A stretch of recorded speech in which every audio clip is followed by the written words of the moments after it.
Muy bien, ya tenemos en pantalla al analista y académico de la Escuela de Gobierno de la Universidad de Desarrollo, Gonzalo Müller, para que empecemos a analizar estos nombres. Gonzalo, muy buenas tardes.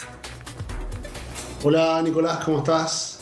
Muy bien. Bueno, yo pensé que era la previa al partido, pero no, son la nominación de la subsecretaría que salió a pocos minutos de iniciarse el duelo entre Bolivia y Chile, ¿no? La verdad, Gonzalo, ni siquiera me quiero hacer ilusiones al respecto. Ojalá que nos vaya bien, pero centrémonos por ahora en la política y en una primera mirada de estos nombres en las subsecretarías. ¿Cuál es tu análisis?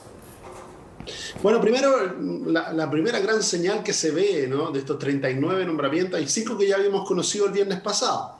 5 subsecretarios, ¿no? 5 de estos nombres, varios de ellos bastante claves, como la subsecretaria de Hacienda, Claudio Sangüesa, o el de Interior, Manuel Monsalve, del Partido Socialista. Pero yo te diría que la gran señal es que se robustece la presencia de Apruebo Dignidad dentro de la subsecretaría, ¿no? Ahí se nota que hay una señal muy potente y hay una compensación quizás, ¿no?, por lo que fue el gabinete, donde aparecieron más disminuidos los partidos de Apruebo Dignidad. En las subsecretarías se llevan bastante. Si uno mira incluso lo del Partido Comunista, se lleva varias subsecretarías y algunas bastante simbólicas, ¿no?, con una carga muy fuerte. Por ejemplo, la subsecretaría de las Fuerzas Armadas, que ahora pasa a ser liderada por un dirigente comunista.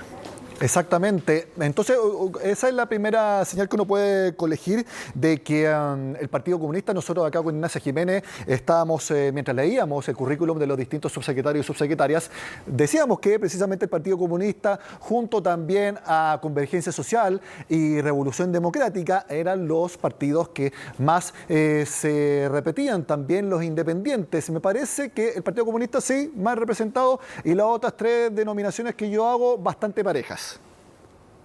Sí, yo creo que en primer lugar sigue estando ahora, a diferencia del gabinete, ¿no? Revolución Democrática aparece con 8 subsecretarías, digamos, ¿no? Que de alguna manera llevan sus colores, 6 de Convergencia Social, que es el equivalente a ministros de lo que había tenido, y ahora el Partido Comunista pasa de 3 ministros a 6 subsecretarías. Y sumándose una subsecretaría también para el Frente Regionalista Verde Social. ¿Te acuerdas que había generado esa disputa, esas palabras tan duras, ¿no?, de la futura senadora por O'Higgins, por la región de O'Higgins, Alejandra Sepúlveda, que había dicho, mire, el ministro de Agricultura será militante de nuestro partido, pero no tiene las competencias para el cargo. Yo creo que aquí también le tocó una subsecretaría al Frente Regionalista para que ver si ahora sí Alejandra Sepúlveda considera que esta persona está más de acuerdo a los nombres que ellos habían presentado. Ahora, Lo mismo ocurre con sí, algunos que no habían tocado ministerios, ¿no? sí, Fuerza Común, Acción Humanista, Comunes, aparecen también ahora en la lista. Por eso que si uno hace la suma, Nicolás, me parece que Apruebo Dignidad aparece con una representación mucho más fuerte en la subsecretaría de lo que apareció en el gabinete. Sí, y el hecho, tú mencionabas, yo no, mientras leía los nombres, no hice la numeración de cuántos partidos tenían subsecretarías. Tú mencionaste que 8 de Convergencia Social y 6 del 8 Partido de Revolución Democrática. Perdón, Revolución 6 Democrática. de Convergencia Social y 6 del Partido Comunista. Tú ahí, tú dirías, mira, 8, 6, 6, ya tenemos 20 subsecretarios que pertenecen al corazón de Apruebo Dignidad, y si le agregan las otras fuerzas de Apruebo Dignidad, como Acción Humanista, en la Frente Regionalista Verde Social, llegaríamos, me parece, que a 23 subsecretarias de 39 totales. O sea, obviamente se acerca casi a los 2/3 o anda cerca del 60%, ¿no?, las subsecretarías que tiene Apruebo Dignidad, lo que es muy por sobre lo que obtuvo de presencia en el gabinete. Por el otro lado, aquellos que habían sido más ganadores en el gabinete, el Partido Socialista, ¿no?, que había quedado muy bien representado, con mucha fuerza, hoy día lo vemos que queda con 2 subsecretarías, pero el Partido por la Democracia, y 2 subsecretarías del Partido Socialista. Ahora, la del Partido Socialista, una de ellas es nada menos que la Subsecretaría del Interior. Es una de las más poderosas subsecretarías que hay en el gobierno. Yo me acuerdo cuando se nombró el gabinete en una entrevista un fin de semana, la futura vocera del gobierno, Camila Vallejo, como gran titular del diario en que dio la entrevista, señalaba que este es un gobierno de centro-izquierda. Te quería preguntar, con estos nombramientos y también obviamente con los ministros que ya sabemos, ¿se reafirma que es de centro-izquierda o aquí se carga un poco más a centro-izquierda-izquierda, por así decirlo? Yo creo que si uno es consistente y en un análisis lógico, la mayor presencia de Pro Dignidad habla de que la izquierda aparece en todas sus versiones, aparece mucho más representada en la subsecretaría de lo que fue en el gabinete. A pesar de que todavía se mantiene una cantidad de independientes, ¿no? Hay 11 independientes, pero ya no con el mismo peso, no con la misma fuerza. Yo creo que aquí se carga hacia la izquierda el balance, sí, se carga hacia la izquierda en materia de quiénes son los que están más representados y de alguna manera compensa, ¿no? Yo creo que, recordemos, Nicolás, este era un gabinete, los subsecretarios se iban a anunciar el viernes pasado y se tuvieron que demorar un fin de semana más hasta el día martes. ¿Por qué? Porque había mucha presión de Apruebo Dignidad por tener una mejor representación. Si uno dice si esa presión existió realmente, bueno, se vio manifestada hoy día en los nombramientos. Hay una mayor capacidad de control del gobierno a través de la subsecretaría por parte de lo que fue la coalición de Apruebo Dignidad. Estábamos viendo también que, por ejemplo, en la subsecretaría de la mujer, el presidente Gabriel Boric designó, tengo que buscar el nombre nuevamente, pero me acuerdo que era una asesora de hogar y que representante del pueblo mapuche. Esos son dos señales muy potentes para una subsecretaria que, como lo decíamos acá también, cuando no esté la ministra, va a tener que estar sentada en el comité político de los lunes. Es verdad, yo creo que se hace cargo, Nicolás, son muy potentes las señales. Luz Vidal, la subsecretaria de la mujer, trabajadora de casa particular, dirigente social, hoy día va a ser futura subsecretaria de la mujer y equidad de género. Y por otro lado también son dos, lo que sí, de nuevo, siempre cuando se dice, un presidente tiene toda la libertad para formar su gabinete, sobre todo la primera vez, ¿no? Está en el diseño original de lo que quiere hacer con el gobierno, y en el gabinete vimos esa libertad con la que contó el presidente electo Gabriel Boric. En los subsecretarios ya la libertad es menor. Y eso también se nota, porque hay compensaciones, porque hay presiones de los partidos, porque hay equilibrios que mantener, ciertos cuoteos, ¿no? Y cupos y cargos aparecen en la conversación. Pero también se habían quedado fuera del gabinete, no había nadie de pueblo originario y nadie de movimientos sociales. Y yo creo que eso se rectifica un poco en la subsecretaría a través, por ejemplo, de Luz Vidal, ¿no? Una dirigente social que está vinculada al mundo de los trabajadores de casa particular, pero un movimiento articulado, ¿no es cierto?, en nuestra sociedad. Sí, un ministerio que, debido a la expertise de quienes lo van a liderar, me parece que queda muy bien balanceado. Es Cancillería, porque Antonio Rejola, ministra, su expertise está en derechos humanos, en las relaciones internacionales. Y acá como subsecretaria está Jimena Fuentes, que lo dijimos acá. Ella es doctora en Derecho Internacional de la Universidad de Oxford, abogada de la Universidad de Chile y fue parte del equipo que representó a Chile en la Corte Internacional de La Haya en conflictos con Perú y con Bolivia. O sea, sabe muchísimo de no solamente relaciones internacionales, sino que derecho y cómo representar los intereses de Chile en el ámbito internacional. Sí, yo encuentro que es notable el nombramiento de Jimena Fuentes, una persona muy capaz, muy preparada, va a ser una buena dupla con la ministra Urrejola, que también es alguien que tiene mucha experiencia en materia internacional, sobre todo en lo que tiene que ver con la institucionalidad de justicia en materia internacional, tiene mucha experiencia, una muy buena llegada también, va a ser una muy buena dupla, pero hay una compensación y algo que ojalá en el futuro no nos sorprendiera tanto, Nicolás, que personas que han hecho larga trayectoria al interior del servicio público, en este caso representando a Chile incluso frente a organismos internacionales o representando a Chile frente a un litigio internacional, también accedan a cargo, sobre todo una subsecretaria, no se olvida, pero el rol de los subsecretarios es un rol muy técnico. Ellos son los jefes de servicio. Por eso que hay que tener mucho cuidado cuando se le entrega una subsecretaría. Yo creo, en mi opinión, es mucho más complejo entregarle una subsecretaría a una persona que solo tiene experiencia política y no tiene experiencia administrativa o no tiene experiencia en el servicio público, que un ministerio. Los ministros son más políticos, los ministros son los representantes de lo que el gobierno quiere hacer y los subsecretarios son aquellos que tienen que viabilizar como jefe de servicio el buen funcionamiento de cada uno de los ministerios. Sí, y precisamente sobre ese tema de las expertise, quiero que comentemos el subsecretario de Previsión Social, Cristian Larraín. Yo lo comenté acá con Ignacia. él fue consejero hasta hace pocos meses de la Comisión para el Mercado Financiero, órgano regulador de compañías de seguro que pagan pensiones. Y acá puede jugar un rol muy importante en el diseño y en las negociaciones políticas, en la bajada a terreno de la reforma de pensiones que va a llevar adelante el gobierno del presidente Gabriel Boric. Teniendo en cuenta que tenemos un subsecretario de Previsión Social, Cristian Larraín, que tiene mucho conocimiento en esa área y del ámbito financiero también. Sabemos que al final las pensiones tienen que ver con el ámbito financiero porque las pensiones que tienen que invertirse y se tienen que invertir también con el conocimiento financiero. Entonces el diseño va a estar muy importantemente hecho por personas como Cristian Larraín, junto a Mario Marcel, ministro de Hacienda, junto también a Janet Jara, que fue subsecretaria de Previsión Social. Entonces me parece que aquí también tenemos una designación técnica para un ámbito muy difícil de llevar adelante, como son las pensiones en todos los ámbitos en Chile. Comparto tu análisis, Nicolás, porque en el fondo lo que se hace, yo creo que hay una compensación importante. Despertó cierta inquietud que fuera una dirigente comunista, independiente de su experiencia anterior en el Ministerio del Trabajo, ¿no? Uno decía, bueno, ¿quién va a llevar? Fueron las entrevistas del fin de semana.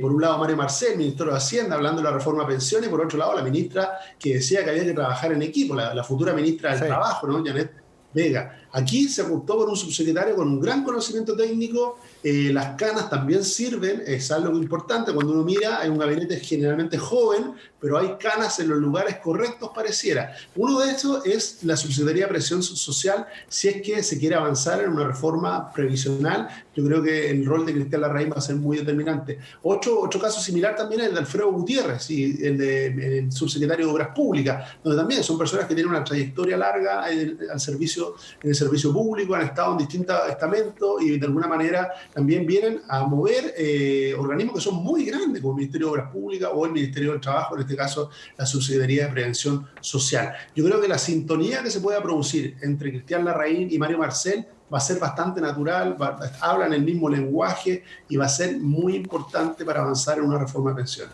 Sí, estaba buscando el subsecretario de Educación, que no me acuerdo el nombre en estos momentos, lo comentamos acá, le pido disculpas a las personas. Nicolás Cataldo, me soplan, muchas gracias. ¿Por qué lo llevo a colación? Profesor. Y tenemos ministro y subsecretario, ambos profesores. También es una señal política muy importante. Sí, así es. Nicolás Cataldo, el subsecretario de Educación, al igual que el ministro de Educación, ambos profesores. Es de esperar de que hemos visto cómo el Colegio de Profesores se había transformado realmente en un opositor fiero a todas las determinaciones que tomaba el Ministerio de Educación. Es de esperar de que ahora exista mayor diálogo, mayor cercanía, ¿no? Respecto y una mayor facilidad. Recordemos que solamente por efecto de pandemia hay muchos niños en Chile, una gran cantidad de niños que no han tenido clase ya en casi 2 años. Y eso es algo muy, muy duro, muy difícil. Ya hay un consenso, lo ha dicho el propio futuro ministro de Educación. No hay nada que reemplace las clases presenciales, Nicolás, y esperar de que la meta de volver a clase en marzo o iniciar un camino que nos permita volver a clase a partir de marzo, abril, hacia adelante, también esté puesta en escena. Y sí, eso facilita la señal de que tanto el ministro como el subsecretario sean profesores y tengan una mejor relación. No solamente van a tener sintonía política, sino que van a tener una sintonía gremial con el Colegio de Profesores, facilite el regreso a clase. Gonzalo, en una mirada ya más analítica en conjunto, con la designación de estos 39 subsecretarios, con los ministros, los 24 ministros también ya designados, también cómo va a estar la composición del Parlamento, tanto en la Cámara de Diputados como en el Senado. ¿Cómo crees que va a conversar el Parlamento con el gobierno que asume el 11 de marzo? Yo creo que la señal del gabinete es una señal de ampliar el gobierno, ¿no? Y de incorporar a fuerzas importantes para tratar de alcanzar una mayor gobernabilidad en materia de toda la agenda legislativa, ¿no? Recordemos que Apruebo Dignidad como coalición solo tiene 37 diputados y 5 senadores. Entonces, obviamente que tenía que ampliarse. Esa amplitud se ve más en los ministros, se ve bastante menos en los subsecretarios. Así que vamos a ver cómo conversan esas dos cosas. ¿Por qué? Piensa tú, el debut del ministro secretario general de la presidencia, ¿no? El futuro ministro secretario general de la presidencia, Giorgio Jackson, actual diputado, ¿no? Va al Senado a conversar y resulta que con el que tiene el mayor encontrón, más fuerte en términos de desencuentro, es con un senador socialista, ¿no? Y yo imagino que Giorgio Jackson, como futuro ministro, fue a decir, mira, venimos a hablar con el oficialismo y cuenta con los senadores socialistas, y este senador, Alfonso Urresti, le responde duramente que ellos no son parte necesariamente del oficialismo.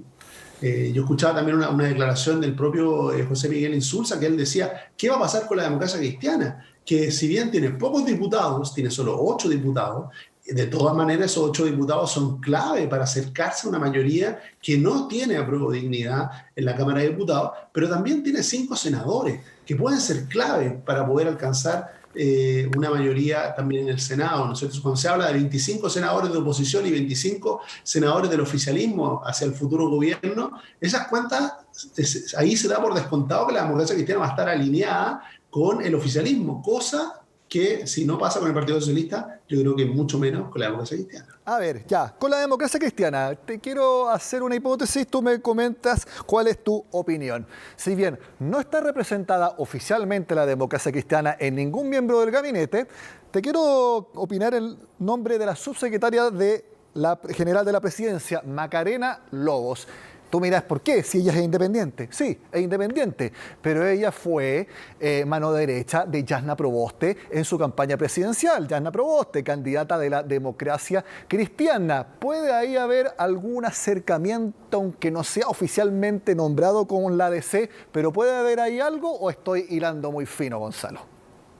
No, me parece correcto. Ella hizo una carrera bastante larga dentro de los gobiernos de la Concertación, ¿no es cierto?, después de la nueva mayoría, y durante la última campaña presidencial fue un elemento clave en la campaña de Jasna Proboste, Macarena Lobo. Yo creo que en su nombramiento incidieron ambas cosas, ¿no? La capacidad de diálogo. Ella fue asesora legislativa en el Ministerio de Hacienda durante los gobiernos de la nueva mayoría y de la Concertación. Por lo tanto, primero, tiene experiencia respecto de estar negociando proyectos de ley. Segundo, tiene una cercanía natural al mundo de la exconcertación, que incluye a la democracia cristiana, a pesar de que ella es independiente, y este acercamiento final a Jasna Proboste también. No nos olvidemos una cosa así, Jasna Proboste fue candidata, cuando la apoyan Macarena Lobo, fue candidata de toda la exconcertación, no solo de la democracia cristiana.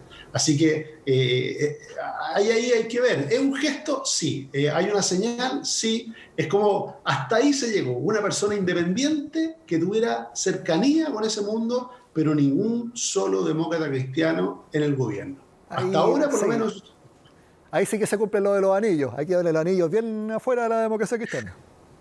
Así parece que esa teoría de los anillos que circuló, que se desmintió, pero hasta ahora sirve para explicar dónde están cada uno. Cuando uno mira en la subsecretaría, por ejemplo, Partido Liberal desaparece, el Partido Radical desaparece, el PPD queda ahí con 2 subsecretarías y el Partido Socialista con 2. Se nota que están en los anillos exteriores. En cambio, aquellos que aparecían en ese mismo instructivo, ¿no, Nicolás?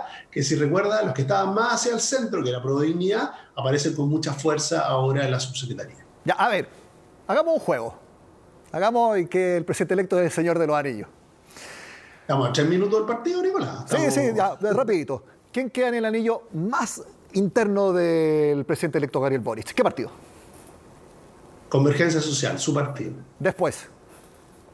Revolución Democrática. Yo creo que ahí están los 2 ejes del Frente Amplio y 2 ejes clave y críticos en términos de lealtad respecto a la figura presidencial. Eso, yo creo que ese es el círculo más íntimo, y a eso solo le agregaría la figura de algunos independientes que están en ese mundo, ¿no? Quizás sin militancia, como Isquia Siches, que ha adquirido un rol determinante, bueno, que la llevó a ser la jefe política, ¿no?, del gabinete. Oye, Gonzalo, vamos a seguir con este juego de los anillos. Te cuento que se atrasó el partido de Chile, me están diciendo que por la lluvia, yo no lo había visto. Mira, van a decir, recién a las 5:30 si juega el partido de Chile con Bolivia, así que podemos seguir analizando, no te tienes que preocupar. Yo soy futbolero, pero tengo que estar acá conduciendo, así que me lo voy a perder, pero voy a estar atento. Ya, tú dijiste entonces, ya, Convergencia Social en el primer anillo, después Revolución Democrática. Y te quiero preguntar, ¿después el Partido Socialista y luego el Partido Comunista? Si uno mira los ministerios, tendrías la razón. El Partido Socialista tiene una mayor presencia y mayor relevancia en materia de ministros. Pero cuando uno mira las subsecretarías, hay que ver bien quiénes son cada uno, porque estamos hasta ahora haciendo un análisis muy estático, ¿no? Diciéndole, mire, es militante comunista. Pero dentro de los comunistas, por ejemplo, Camila Vallejo, ¿es la representante del Partido Comunista en el equipo político o es la militante comunista más cercana al presidente Gabriel Boric? Yo me inclinaría más por lo segundo que por lo primero. Exactamente. Ya... Yo digo que las militancias, Nicolás, quizás no son suficientes para explicarlo todo. Son orientativas, ¿no? Pero no son suficientes como para decir esto es de alguna manera matemática, ¿no? No es esa matemática como sumar fichas. Pero tiene que ver, sí, obvio, porque en el volumen, cuando decíamos 8 subsecretarios de Revolución Democrática, recordemos, Revolución Democrática había tenido poca presencia en el gabinete, también es compensada en la subsecretaría. Bueno, ya, dejamos hasta acá el juego de los Señor de los Anillos. Estamos jugando, obviamente, juego política hipótesis. Nuevamente, paridad. En los ministros eran más mujeres que hombres. Y acá están prácticamente iguales. Son 19 subsecretarias y 20 subsecretarios. Aquí, al menos, el presidente electo busca seguir manteniendo esa señal de que los hombres y las mujeres valen lo mismo o incluso tienen algo de preferencia, al menos en la designación de las mujeres. Así es, hay un cuidado en esos equilibrios también, no solo los equilibrios políticos, ¿no? De los partidos, la fuerza, de los anillos, como estamos recién conversando, sino también en la señal respecto de, no nos olvidemos, tanto el movimiento feminista como en general el voto de las mujeres fue decisivo en el triunfo de Gabriel Boric. Por lo tanto, eso también ha sido tomado como un elemento central en la conformación de su gobierno, ¿no? En el futuro gabinete de ministros y en los futuros subsecretarios. Se ha mantenido ese equilibrio. Ahora que sean 20 hombres y 19 mujeres, yo creo que está bien, es parte del equilibrio. Eran 39, no había un equilibrio perfecto, podría haber sido una mujer más o no. Pero ahí también recordemos que los subsecretarios, lo que dificultó más el puzzle no fue la equidad de género, sino la representación de los partidos. Ahí se trabó la pelota, ahí se pidieron compensaciones y ahí hubo quizás mayor muñeca de los partidos en la subsecretaría de la que tuvieron en los ministerios. Y también en un presidente, el más joven de la historia de nuestro país, también presente mucha juventud en la designación de las subsecretarías. Gonzalo Müller, analista político de la Escuela de Gobierno de la Universidad del Desarrollo, gracias por estar con nosotros acá en Hoy es Noticia. Y bueno, va a quedar media hora, ojalá, para el partido de Chile, así que puede ser otra previa por ahí. Que esté muy bien, gracias por estar con nosotros. Ya, Nicolás, que esté muy bien. Saludos a todos.